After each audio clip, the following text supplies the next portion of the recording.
மைவி3 சக்தியானந்தன் அவர்களுடைய பெயிலை பற்றியும் அதே மாதிரி நிறைய பேர் கேட்குறீங்க, சார் பணம் எப்போ சார் வரும்னு கேட்குறீங்க. அதே பற்றியும் டீட்டெயில்டாக பார்க்க போகிறோம் இந்த பதிவில். சக்தியானந்தன் அவர்களுடைய பெயில் அப்டேட். ஆக்சுவலாக மக்களே, உங்களுக்கு இந்த சக்தியானந்தன் அவர்களுக்கான பெயில் அப்படிங்கிறது ஹைகோர்ட்டில் போட்டாகிவிட்டது. இன்றைக்கு நம்பரிங்க்கு போயிருக்கு.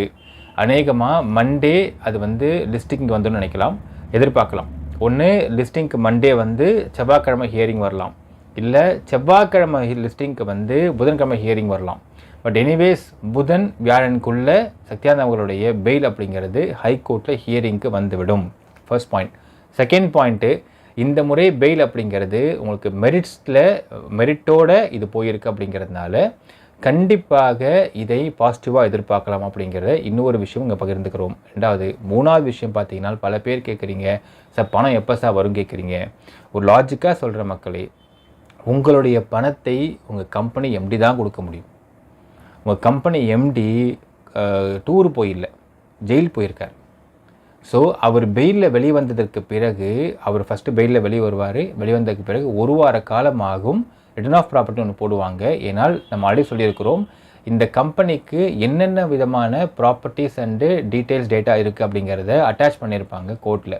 அதை மொத்தமாக ரிட்டர்ன் ஆஃப் ப்ராப்பர்ட்டி போட்டு அதனை ஃபஸ்ட்டு வாங்குவார். அதனை நார்மலாக அந்த ப்ரொசீஜர் படி பார்த்தனால ஒரு 3-4 டேஸ்க்குள்ளே வந்துடும். ஒரு வாரமே போட்டுக்கலாமே எக்ஸ்ட்ராவாகவே. ஸோ அவர் பெயிலில் வெளிவந்ததற்கு பிறகு அடுத்த ஒரு வார காலத்திற்குள் ரிட்டர்ன் ஆஃப் ப்ராப்பர்ட்டி போட்டு எல்லாத்தையும் ஃபஸ்ட்டு அடுத்து வாங்கணும். வாங்கினதுக்கு பிறகு he will restart the company. கம்பெனியை தொடங்கியதற்கு பிறகு அவர் பணம் போட ஆரம்பிப்பார்.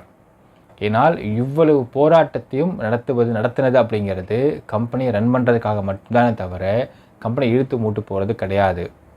கம்பெனியை ரன் பண்ணோன்னால் ஃபஸ்ட்டு இந்த கம்பெனியில் சேல்ஸ் இன்க்ரீஸ் பண்ணணும், அடுத்தது எல்லாருக்கும் பேமெண்ட்டை போடணும்.